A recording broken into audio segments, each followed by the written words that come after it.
Welcome to the State of the Union for November. Story is like we've seen before. The number of donations are down significantly in October. This is a month where we actually have fewer than we did in 2019, 2020. Usually we've been able to say, hey, if it weren't for this 2021 bump, things would be looking pretty good. But in terms of donation quantity, that's not the case. However, this is the largest month over month, year over year month jump in average gift we've seen. And by we've seen, I mean, since before the pandemic, since I could go back and find average gift data, huge jump up from $31 to essentially $42 here. So doing the multiplication, you can see that that levels out to almost exactly flat revenue, October to October, and significant gains over previous years. So fewer gifts, fewer larger gifts, leading to flat revenue. We'll talk a little bit about it, but that's probably how we see things probably until the end of the year. And there are some factors going into things that hopefully will lead to a 2023 bump up slightly. Fundraising Effectiveness Project released their Q2 results. So this is going back to the mists of time to April, May, and June. But if you want to see similar data, they have it. Number of donors down, number of dollars up, year over year change. So looking at the number of donors dropping and the number of donations dropping, it's really been since April 2021 that there have been a year over year drop in their data. Now, Fundraising Effectiveness Project skews toward smaller organizations than we generally see on this call. So may not be representative of what you are seeing in your organizations, but still a good kind of benchmark to look off of. They do show across the board challenges in acquisition and retention of donors, down in the first half of the year, 23% in the number of new donors that are coming into organizations, and the new retained donors also going down. Now, part of this is there was a bump in 2020 in new donors coming into organizations. So there was a bump in new retained donors in 2021. So 2022, bit of a fall off, but still 7% off is not something that you ever really want to see. And the fact is that the repeat retained donors down 3% means that not as many of those 2020 donors that came into organizations were making it through to that core donor that we're hoping to be able to get. So we're seeing this retention challenge across life cycles. New donor retention is down, repeat donor retention is down, recapture rate is down. Part of this is that monthly there were an increase in one-time donations compared with monthly donations during the beginnings of the pandemic, but still they look at all donor. Fundraising Effectiveness Project looks at all donors together rather than separating out single versus multi. And so not certainly what you would want to see here. And in fact, if you go back to the since April 2021 slide, you can see that this January jump up, the reason that that's high, only down 4%, is that monthly giving did go up. And so things fell off drastically from there. This changed mostly among smaller donors, mostly among the types of folks that we're reaching out to in our direct marketing programs. So this all sounds very kind of scary. You can see our take on it in the latest blog post where we're talking about falling donor retention is a choice, not an inevitability. These are things that we can change as organizations, as agencies, as people working in the sector. It's the kind of pattern that we're seeing where gifts are down and donors are down, gifts are up, average gifts are up. That is okay for now in terms of revenue perspectives, but it certainly dims the future. You know, our current donors of $20 are our major donors of the future. We build up this feeling of philanthropy throughout lifetime. So that's where, you know, planned gifts come from. That's where future major donors come from. And so even new donors to our organizations are more likely to be giving to others. And so there's this goal of trying to convert people from not giving to giving.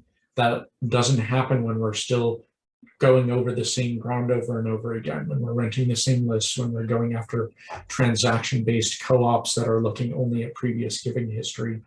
And so there's this future where you have fewer and fewer donors until there's one donor left whose average gift each year is billions of dollars, and oh, what a valuable donor that will be. It's incumbent upon us to try to shift that, because if we continue down this path, we're going to have half the number of donors that we had in a decade than we do now. So a bit scary, not great. Any questions on that take, fundraising effectiveness project data, or on our Aegis data for those jumping in a little bit after the hour? Aegis data was, as you've seen before, number of gifts down, average gift up for kind of flat revenue from 2021. Questions, comments?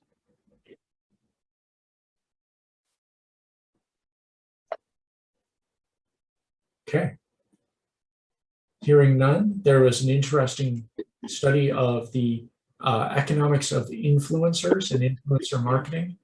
And the reason that this is coming to a head is, for the first time ever last month, the amount of time that Americans spent on user-generated content surpassed traditional media, traditional TV content, video content, subscriber-based content, or traditional studio media. And that's things like streaming from popular artists, that's audio content. I'm probably a third. I listen to too many audiobooks to have only 22% of my hours consuming content be from other media. But so what we're seeing is this user-generated content, highly significant. It's what people are engaging with. A majority of that content that people are doing is done by professionals, a minority of that is done by professionals, but a majority of what people are consuming, only about 4% of people who are content creators consider themselves professionals and consider themselves to be, quote, making a good living on the platforms. For earnings, when you look at influencer platforms, YouTube is the primary one for people who want to cash in. The average the number 25 follower count, so they took the top 50 and looked at the median, which, hey, is the 25th person, has 56 million followers, and the sponsorship price is $1.1 million for a video if you wanted to sponsor that person on there. There's a reason that you see YouTube videos that are 10 minutes long. That's the first time that you can get in a second ad at the pre-roll in the mid spot. And so you'll see a lot of YouTube videos that are 10 to 11 minutes long, so that people stretch to get that other ad in there, because YouTube's one of the few platforms where you can also get significant advertising revenue. Instagram is second place. They have the number 25 follower account has 50% higher follower count, but a revenue post 60% lower than on YouTube. And so it's not as creator friendly. They have about 500,000 professional influencers on the platform. And yet this lower revenue per post is still very significant. LeBron James, given his Instagram following, could earn more from a sponsored post, or almost as much per sponsored post as he would in an NBA game. And he is very well compensated for NBA games. Now, he wouldn't be able to get the Instagram following without playing said in NBA games, but it does give you an idea of how big that influencer market can be. TikTok is paying to, in the sales and marketing spend to get out there. It's surpassed Meta in that and is coming up on Alphabet/Google. That's business development, sales, and marketing, but it's not paying its creator. It has a bunch of micro-influencer accounts. Its top follower has 41 million, or its 25th follower has 41 million followers, so 50% lower than Instagram, about where YouTube is. but the price per post is minuscule on the platform, 93% lower than Instagram. And part of this is because there's an ephemeral nature to TikTok followers. People who get up to the top with a shtick cannot sustain that shtick for long. It's the very nature of the platform that people are kind of pumping and dumping and going on to other things. This is all to say, influencer marketing is here to stay. Some of these are far more affordable ways to get in front of folks, and you're getting in front of folks in a way that is now more consumed than traditional media. We are going to be putting out more content in influencer marketing and First Degree's Givefluential platform in the coming year. So watch your inboxes and LinkedIn feeds and all of those good things for more information about that. We're also happy to talk with you about it and give the proverbial nickel's worth of free advice on how to engage influencers and who to go after. It is a bit of a fraught market. Adidas is no longer touching with Ye or Kanye West or whatever he's going by nowadays with the proverbial 10-foot pole. And so having folks that can manage, whether internal or external, those influencer relationships and making sure that there's brand fit there is extremely helpful. Questions on any of that? An interesting story out of Facebook advertising, and this is on Facebook, the platform. It probably applies to Meta, the company, but since it's similar ad engines, but they did it on Facebook like specifically. John just sent it. What they did in this paper that I linked to here and show the copy of So I've got to send, I'm going to get that. they took different identities, same ads, and put different faces on them using artificial intelligence. So you have your ad on the left and ad on the right, and they're essentially the same person. All that differs is skin color, and they also differ by age. These two ads are particularly telling. The ad on the left was delivered using the same targeting criteria, 56% white users. The ad on the right was delivered to only 29% white users. They ran at the same time, same budget, same targeting parameters. In other words, the study authors, the advertisers, did nothing to get this result. It was all within the Facebook platform.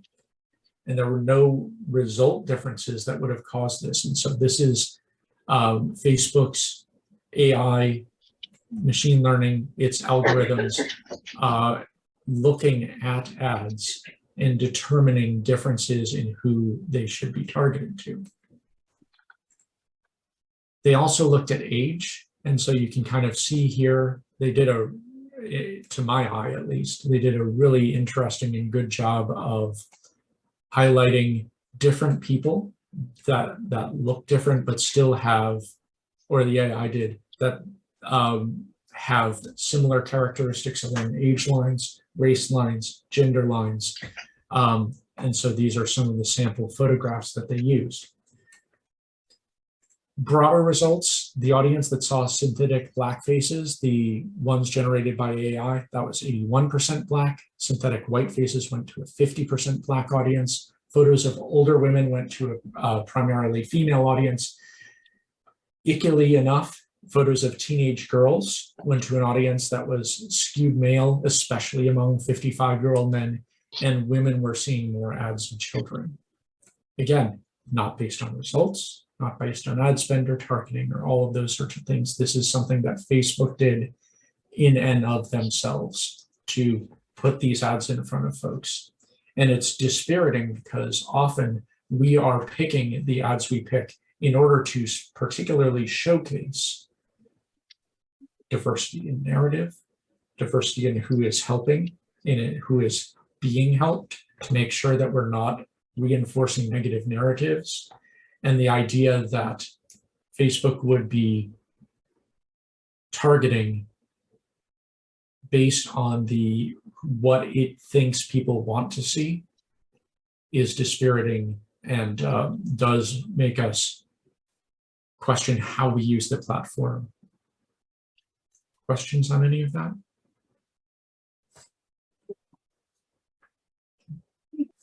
Going to the ever popular potpourri section, you probably saw that a number of elements of Target Analytics are being retired if this is a platform that you're using. So the platforms that are going away, the Target Analytics Co-op, which I don't think was as used as once it was. I remember using, it was one of the first co-ops before it was bought by Blackbaud. I remember using it in the early Mesozoic of co-ops. I remember using tags from Target Analytics pre-Blackbaud. These are venerable brands, perhaps not as used as much, but still coming out of the nonprofit ecosystem. Merge Purge is going away from Blackbaud, and the Donor Centrics Index is no longer being used. They are being discontinued by December 2nd. Last orders, I think, need to be in November 28th if you are using this platform. And in this article and in Blackbaud's release, they mentioned a few, including more products that can be used to replace that. So if you're using it, there are soft places to land, hopefully better places to land, knock wood, spit through teeth, throw salt over shoulder. But did want to make folks aware of going into what's going into the ecosystem. Before I go into this next slide, that comes from BBC News, it's important to note that there is a company in Northeast Britain that provides soft drinks, and their name is Clearly. It's a moderately sized brand there in the UK. It does make for some interesting lower thirds and addressing here. I saw this posted with, hey, it's been a hard time for all of us in the UK. We've gone through 3 prime ministers and a queen. It's like, yeah, tough times for everyone in the UK. The US Department of Justice just seized over 3 billion in Bitcoin coming from Silk Road, which was one of the original kind of worst bad actors on the dark web.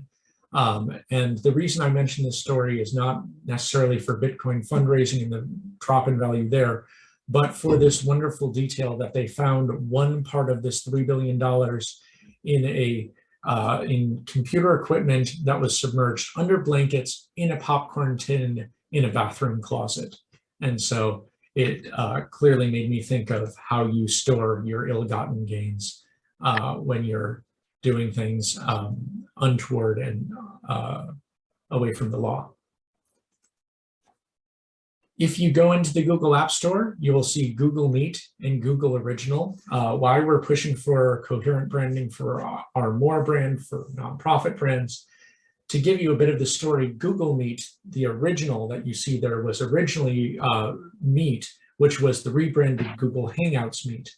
The new Meet has been merged with Google Duo, which replaced Google Hangouts. Google Duo has been named Meet, and Meet has temporarily been named Google Meet Original. All of this is for clarity.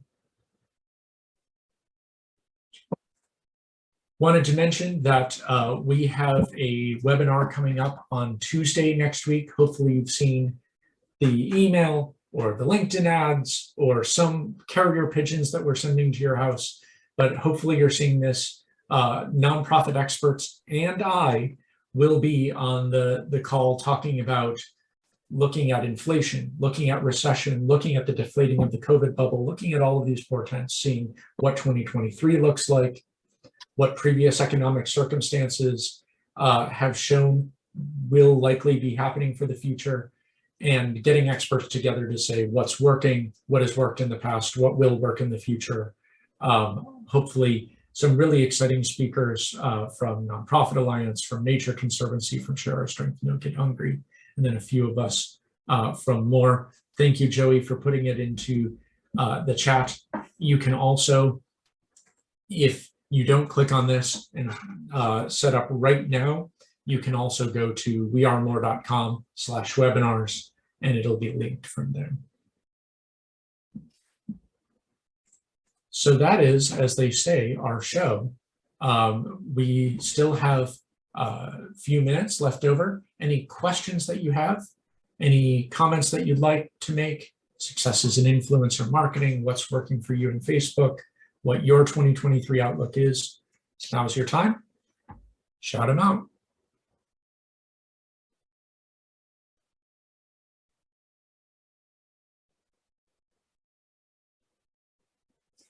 Okay. Thank you all very much for your time. Thank you for joining today. Looking forward to seeing you all on Tuesday of next week.